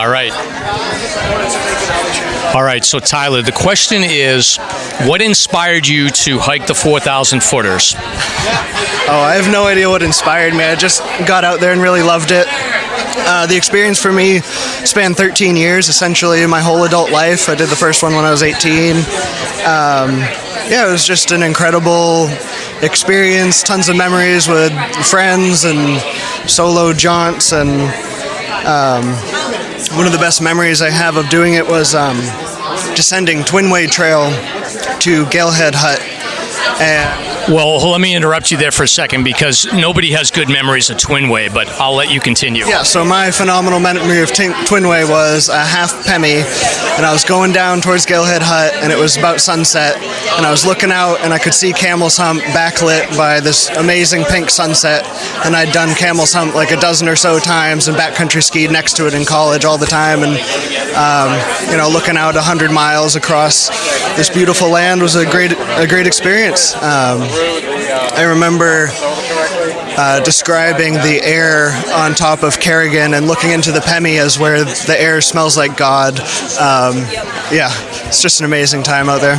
Yeah, it's that area there in particular by the Twin Way, and especially if you're up there for sunset, it's just unbelievable. It's wonderful spending time above 4,000 feet, especially all day if you can. Yeah, well, congratulations. And are you going to continue on? You're going to do the winter 4,000 footer? Yeah, I want to do the winter 48 and then work on the New England 67 or the Northeast 67. And thanks to Mike and Stomp for such a great podcast. All right, well, you come back when you finish the next list. Good stuff.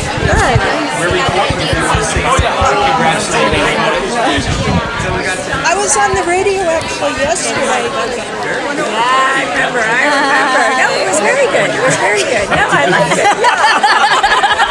Nice job. Oh boy, we just had listeners come by that said that they're captives listening to the podcast. Did you want to say anything about that? This will be on next week's episode. I love your show. Thank you. That's better. Appreciate it. I have to get this from my friend. She's a really big fan. She really is. So if I'm in the car. All right. Nice to meet you. Whatever you want to do. So I wanted to tell you, I tried to talk to Steve Smith about getting you in behind the scenes to get you on stage, and he said, "Sorry, can't help you."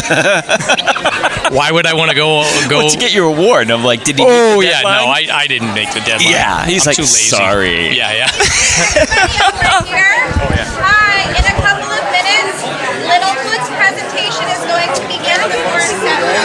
Thanks, guys. Littlefoot is going to. Yeah, I wanted to catch that. Thanks, guys. To meet you. Oh, that was fun. We've got Ryan and Mountain Ginger stopping by. Oh, that's Mountain Ginger. Okay. Yeah. Got it. She always posts pictures with the dogs. Yes. Yeah. Good people.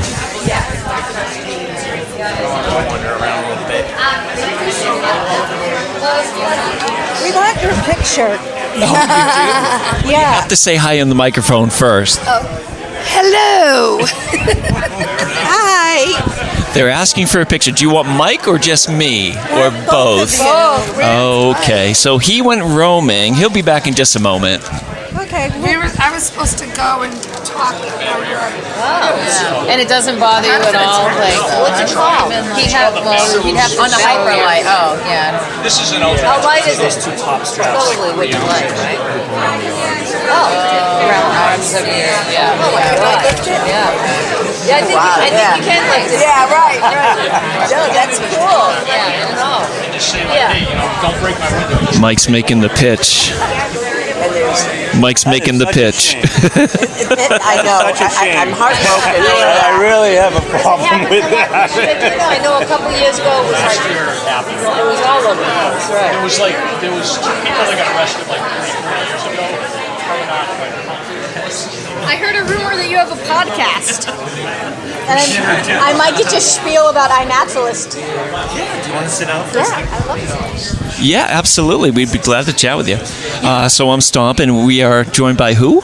Madeline. I'm with Hello. I'm the Appalachian Mountain Club, a National Park Service scientist in the park, ecological intern. So excellent. What you got rolls cooking? off the tongue. We're working on a study that sees if the timing of flowering has been changing along the Appalachian Trail. Okay. And so we cannot be everywhere along the Appalachian Trail all at once. So we're asking citizen scientists to get involved and add their observations in iNaturalist. We have target species that we're aiming for that our study has shown that well represent the changes in climate that we're seeing. Yeah. But iNaturalist is also just a fantastic tool for people to use.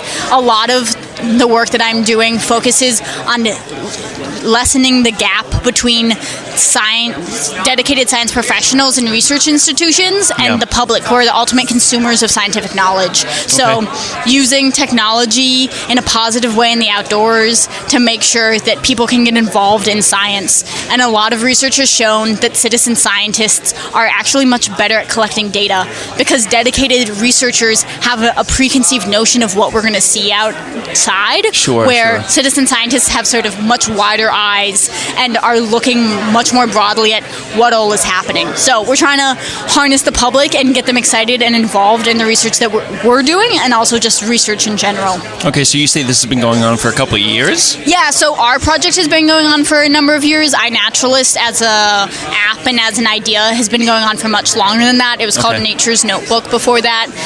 Say it one more time. It was called Nature's Notebook. Okay. So Nature's Notebook was part of the National Phonology Network. Okay. But yeah, it's something I'm super passionate about, science communication and science outreach, and I'm really excited to be a part of it. Okay, so what about the app? Tell us more about the app itself. So app is actually incredibly well designed for an app designed by scientists, which isn't always a guarantee.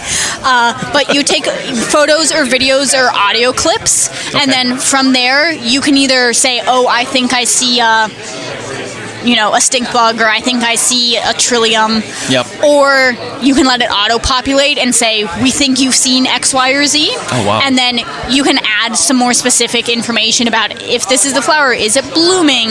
If it's a bird, is it male or female? You can add data like that. You don't have to. But then the other great thing about iNaturalist, and part of what makes it so accessible, is if you, for any reason, can't be getting outside into nature, a huge part of iNaturalist is the community around it. So other people will go in and look at your observations and agree or disagree with what the species that you think you've seen, or can add more information to it. So you can be in the middle of New York City in an apartment and not see an interesting, plant other than those that have been sort of planted by the city for years and years and years, and still be a huge component of science and sort of nature as a research concept. Yeah, that's amazing. So does it strictly involve animals and plants? Does it branch out beyond that, or is it just those two categories? It's anything. So anything. Mushrooms, Rocks? plants, animals. It only does living organisms, so it doesn't do rocks. Okay. But I see. Anything between plants and animals, mushrooms, which fall somewhere in between. Yeah. But sort of anything alive that you see, it does like moss and algae and lichen and all of that. Well, that's fantastic. We'll definitely spread the word. So do you want to just tell us the website? Are there websites you could direct us to? The app is called iNaturalist, so that's lowercase I, naturalist. .com? It is a .com. It's most used as an application on your phone. So you have a website where you can sort of explore all the observations everyone has ever taken. It's on all 7 continents, which is really cool. Sounds amazing. And you can filter it and see what all is happening. But you can, in terms of you adding your own observations, that's happening on your cell device. So it's accessible with both Android and Apple devices.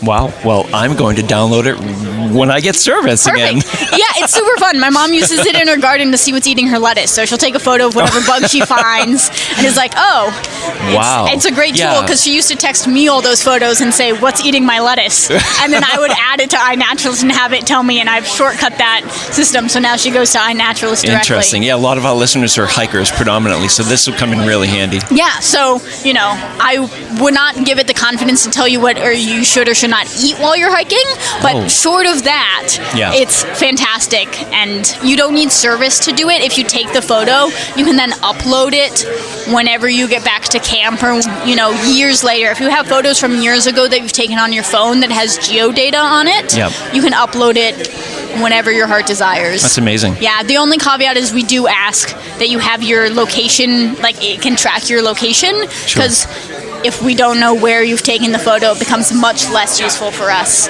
But that's sort of the only caveat we give. Outside of that, it's pretty much use it for whatever you want, whenever you want it, and it's all helpful. Excellent. Well, thank you for stopping by and telling us. And of course. Have a great rest of the afternoon, and thank you again. You as well. Thank you so much. You bet. No, it really is. Sounds amazing. Yeah, it's a super fun app. I'll be downloading. Seriously. It's classic high school.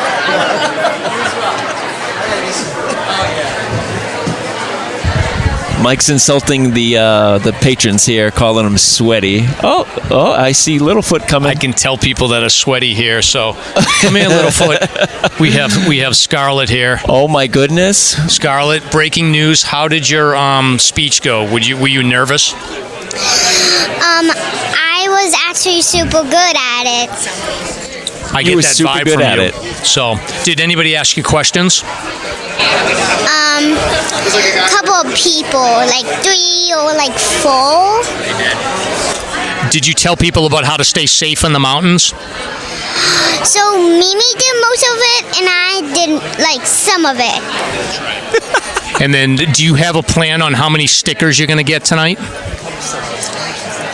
I have no idea. You don't know? Yeah. Well, congratulations, and everybody I think is excited to see you because you're the biggest celebrity here besides Stomp. Thank you. Oh, thank you so much. I appreciate it. Sorry I missed the speech because we had to stay here at the table, but maybe we'll chat again.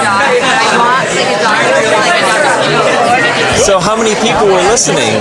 We had a full room. Really? Hello again. I didn't think we'd have to get So the mics are running. If anybody wants to say anything or congratulate the winners, whatever you want to say, it's just going to jump into the next episode. So feel free. Yeah. We should go say bye to Mary. Go ahead, talk. This is Island Girl, coming to you live from the AMC Awards Ceremony 2024. I'm here with SLASRPodcast, and they're just rocking it with all of the award winners here. We're here for people for their 48s, their 67s, their winter, their 4 seasons, their 100 highest. And the star of the show tonight is none other than Littlefoot, otherwise known as Scarlett, who is here tonight to get her winter 48. So congratulations to everybody here, and Island Girl, Joanne Hall signing out. Over and out. Thanks, Joanne. Yeah, there you go. My son is starting to show a lot. I'm here with the famous Mr. Stomp. Hello. It's quite the scene here, huh? It is. I feel like I'm doing more of the talking than you are when the people come up to the table, Stomp. I'm so shy. Oh. Wait a minute, we got the EMS guy here. Oh, no. He just missed us. I think he saw us and he took a hard right to get away from us. I think so too. I think so. So it's been an interesting day. We've got to chat with Team Littlefoot. I feel like a total loser when no one comes to the table and there's other people at other tables. Yeah, well, I don't like that, Stomp. I'm not a Sherpa, nor are you. If we were Sherpas, the maybe. Sherpa guy gets a lot of traffic. He sure does. And the sticker people. We have stickers, but why not the crowd? Their stickers are much better than ours. Those stickers are amazing. You know. I guess we should put these mics down now and socialize. Very cool.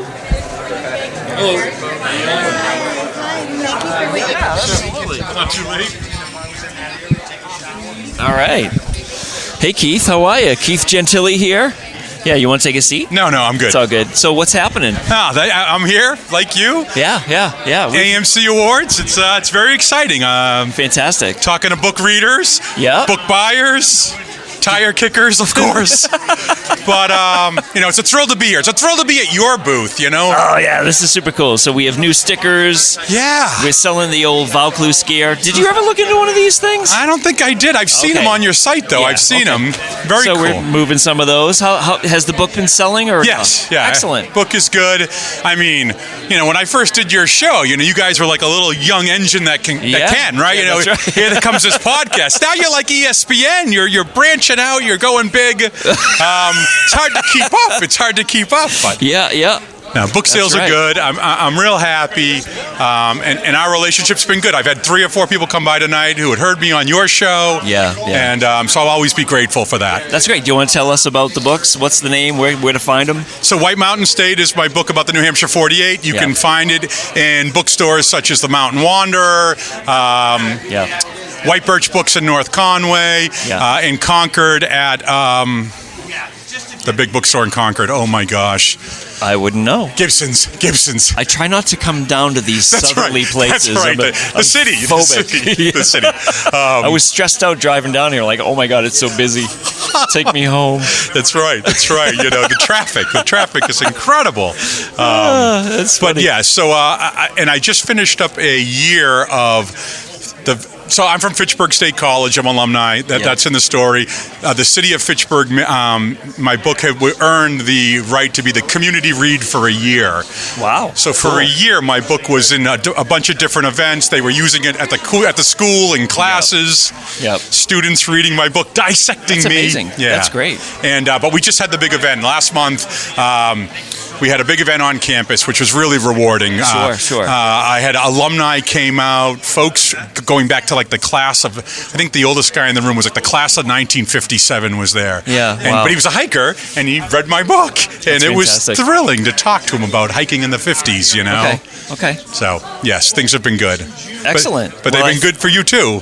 I'm sure Mike might want to ask you a question or two in a minute, if he's free, but... we're doing okay. We're creeping up on 500,000 downloads, 500,000. Can you believe that? Sort of freaky.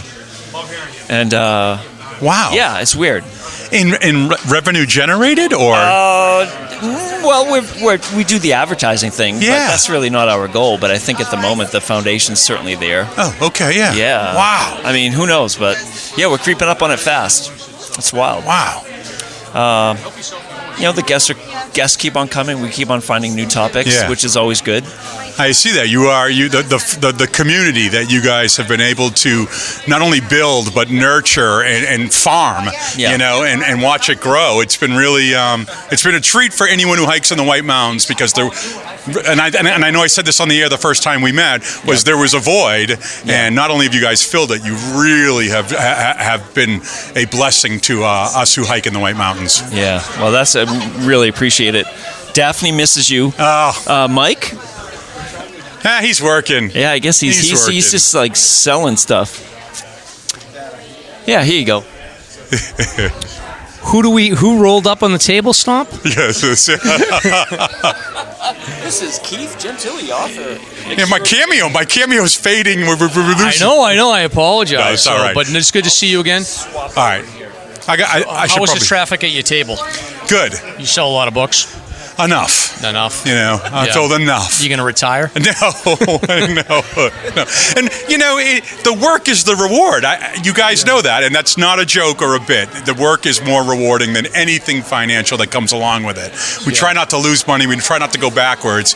But talking with people who either read the book or will read the book, people that I've come across with, just like you gentlemen, when you see people that appreciate your content and are willing to give you that kind of feedback that has just enough value that you take with you, that's the kind of reward that is, keeps us going, right? Yeah. Keeps us working. It keeps us working but there's something there that drives us to get up and do it again after our day job, after our kids are done, or our pets, or our house is clean and we mow the lawn. Then we work on what we're passionate about. And so I think we have that in common. So now, seeing everybody tonight getting their awards, has it inspired you to do another list or get out there and do some more hiking? Yes and no, yes. But I've tried to free myself of being a prisoner to lists. I'd like to think I can freelance my way through the mountains now. But I'm chipping away at the terrifying 25. I'm at 21 on the terrifying 25. What do you have left? On that? Can't remember. Well, I know what they are, but they're all big hikes, Okay. You going to do Huntington? Yeah, that's on there. All right, I know a guy that can help. Okay. If you want, call me if you need help. Okay. I'll get you up there. Yes. As I'm getting older and my cortisone shots are getting more and more frequent. Yes. Every 3 months I'm in there. I'm ever in there 3 months. We will have Stomp on standby in case we need a rescue. Both knees. Yes. Both knees this time. Yep, both knees. Yes. But that's okay. That's okay because it is a solution for me. It keeps me out there. And so until the day comes that I might, have knee replacement, but that's all right. No, but things are really good, and I'm glad things are good with you guys, and I appreciate you having me on today. Yeah, no, it was great to see you. All right, thank you. All right.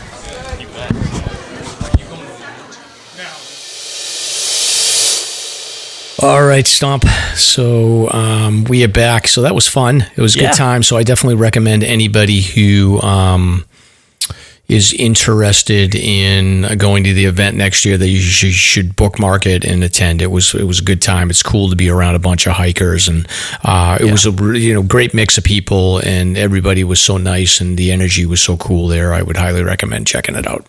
Yeah, Mike, do you want to go back next year? I think the offer is open for us. So. Yeah, I want to go back next year, and as a matter of fact, I'll have submitted my winter by that time, and then I'm hoping that some of the crew that I've been doing the winter 4,000 footers with, Nick and Jakester and Peter and that whole crew, like maybe they'll put in too. Yeah, maybe I'll finish mine, but maybe not. But I have one final comment. We were actually showing off the Vaucluse gear, and a lot of people were checking them out. We're absolutely just, wow, what is this? And we got to show off that piece of gear for the pack, so that was cool. Yeah, it was a good time.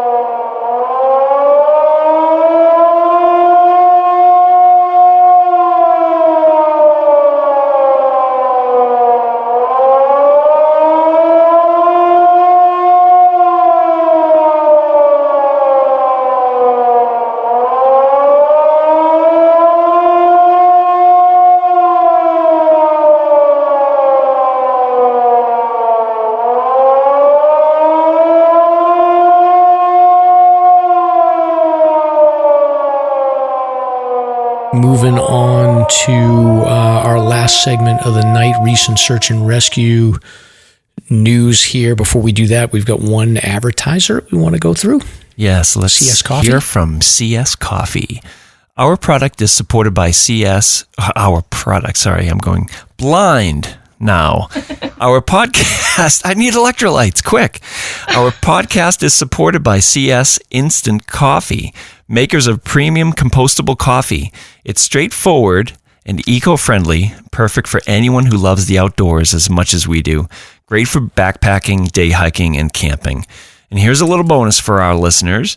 If you want a free sticker, just shoot them an email at info@csinstant.coffee. www.csinstant.coffee is the website. All right, Stomp. So we've got a couple of things here. I pulled this article about a 24-year-old. I guess this guy was like a social media influencer or like a bro on social media or something. 24-year-old. He had died falling off a cliff on UC Santa Barbara. So apparently, a lot lately. Yeah, this thing's crazy. So these are cliffs in Isla Vista, I guess is the name of this area. And these are cliffs that are getting worn down by the ocean. And there's like a bunch of houses. And I think it's like a college area. So the kids are living in these like apartments and houses that are like right on the cliffs. And there's just some crazy video. Matter of fact, I will share my screen so you guys can at least look at it. And then I will also... I'll post this in the show notes, but like what I'm looking at here is like this it's a party full of college kids, and you can see that they are, these college kids, they're all just hanging out like at this party, and they're up against this cliff wall that has these like wooden pylons and then a fence, but they're all like, there must be 500 kids at a fraternity party, and they're just standing on top of sand that could absolutely crumble. And you could absolutely see like a scenario where hundreds of these kids just fall down, 100 feet to their death. So it's just a scary area. But apparently what goes on is that this guy that died most recently, he jumped over a fence, and I don't know if he was drinking or what happened, but he fell about 50 feet. And when the high tide's up, you go right into the water. So you can, even if you survive, you can end up drowning. And, these balconies that these houses have that are right by the ocean are not safe. So they've had 14 total deaths due to these cliffs recently. And so basically going back from 1994, they've had 14 deaths, but 12 of them have been in the 2000s. And then within the last 5 years, they've had 4 deaths, with 3 in the last 3 years. So it's just a scary area. So it's just a reminder, like we cover these stories all the time. Anytime you're near a large drop-off, like you need to have situational awareness, and you have to be sort of alert at all times, because one bad step and you're gonna go down. Did you notice that 11 of them were men and 3 were women? I didn't even look at that, but yeah, that's like a data point for you, Mike. Yeah, it's a good point. Wow. Interesting. Yeah, Wow. and I think that the fact that this is in a college area, in a UC Santa Barbara, I have to imagine that's got to be that sounds like a party school to me. So I'm sure there's a fair amount of drinking that goes on. So it's just a scary thing. Wow. Those cliffs are very daunting too.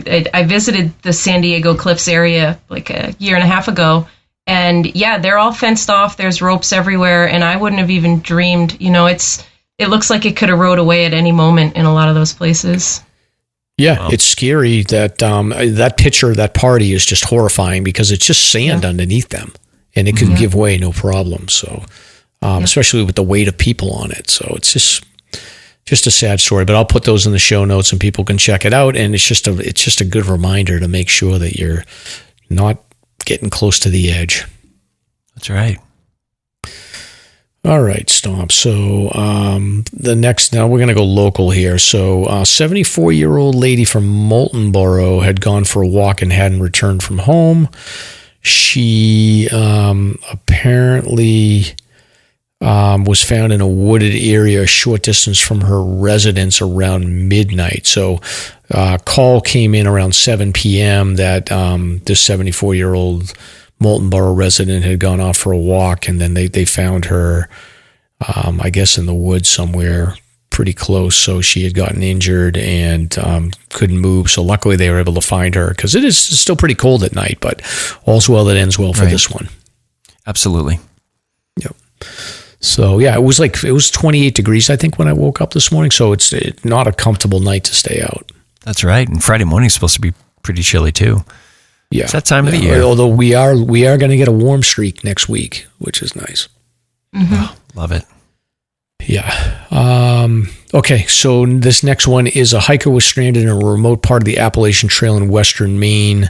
They were able to bring him to safety in an overnight rescue between Saturday and Sunday. So Franklin Search and Rescue received a call on Saturday to assist state wardens with a stranded cold hiker about an hour north of where they were working on the Appalachian Trail in the Bigelow Preserve. So search and rescue teams met wardens from the Maine Department of Inland Fishery and Wildlife at East Flagstaff Road, Appalachian Trail Junction around 11 p.m.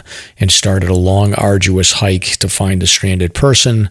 It was freezing out. There were gusting winds, soft, deep snow they had to deal with in a race against time to reach and warm the stranded hiker before life-threatening hypothermia set in. So the hiker was found on the exposed ridge past the summit of Little Bigelow Mountain. So I haven't been out to the Bigelow Stomp, so I don't know this area that well.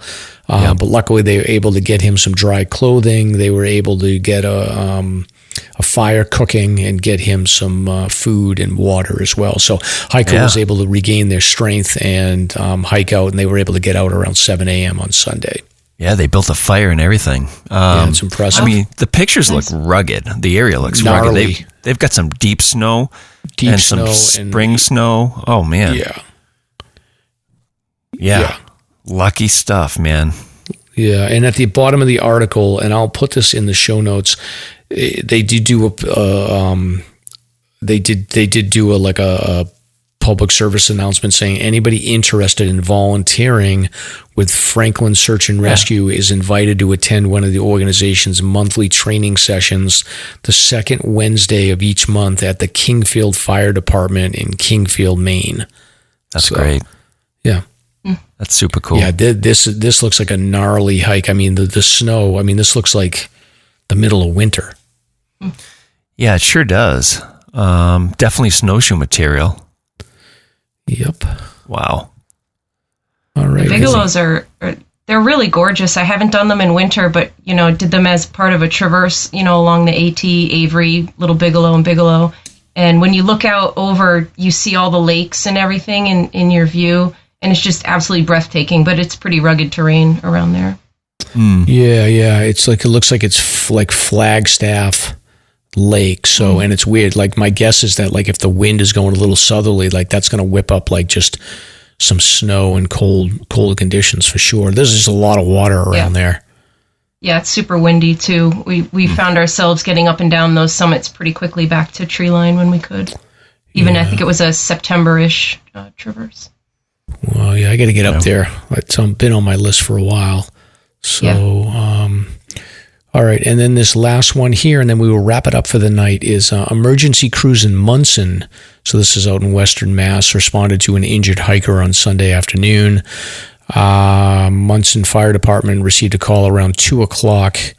Reports of an injured hiker on Peaked Mountain, and then when crews arrived, they requested additional resources to assist as the injured hiker fell off a ledge about 5 or 10 feet and suffered several broken bones. Yikes. Officials said the individual was carried out by hand from the summit, and when they made it back to the landing zone, the patient was flown by life flight to a nearby hospital. So he got a helicopter ride out. Yeah, I'm not sure where this is. Peaked Mountain. Peaked Mountain in Munson. Is that closer to the Berks? Or out by Wachusett or? It's Brimfield, Wilbraham. So it's east of Springfield. So it's like between Worcester and Springfield. So that's essentially Connecticut to me. Yeah, it is. That's not too far. Brimfield is that flea market. Okay. I'm just going to pretend I know what you're talking about, Lynn. Yeah, if you're into antique flea market type things, it's pretty famous. People come from all over to go to Brimfield. Yeah, and it looks like Stomp Peaked Mountain is like right on the Mass-Connecticut border, so it's like by East Longmeadow and Hampton. Gotcha. Yep. Cool. So, yeah, that might as well be a foreign country, honestly. Hey, wait a minute.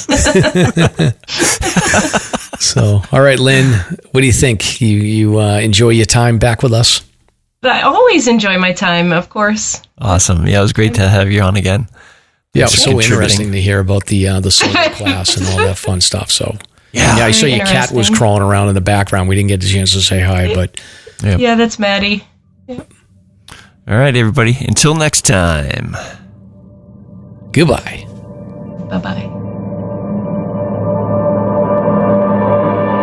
Thank you for listening. If you enjoyed the show, you can subscribe on Apple Podcasts, Spotify, Podbean, YouTube, or wherever you listen to podcasts. If you want to learn more about the topics covered in today's show, please check out the show notes and safety information at SLASRPodcast.com. That's SLASRPodcast.com. You can also follow the show on Facebook and Instagram. We hope you'll join us next week for another great show. Until then, on behalf of Mike and Stomp, get out there and crush some mega peaks. Now covered in scratches, blisters, and bug bites, Chris Staff wanted to complete his most challenging day hike ever. Fish and Game officers say the hiker from Florida activated an emergency beacon yesterday morning. He was hiking along the Appalachian Trail when the weather started to get worse. Officials say the snow was piled up to 3 feet in some spots, and there was a wind chill of -1 degree. And there's 3 words to describe this race. Do we all know what they are? Only one hell! Lieutenant James Nealon, New Hampshire Fish and Game. Lieutenant, thanks for being with us today. Thanks for having me. What are some of the most common mistakes you see people make when they're heading out on the trails to hike here in New Hampshire? It seems to me the most common is being unprepared. I think if they just simply visited hikesafe.com and got a list of the 10 essential items and had those in their packs, they probably would have no need to ever call us at all.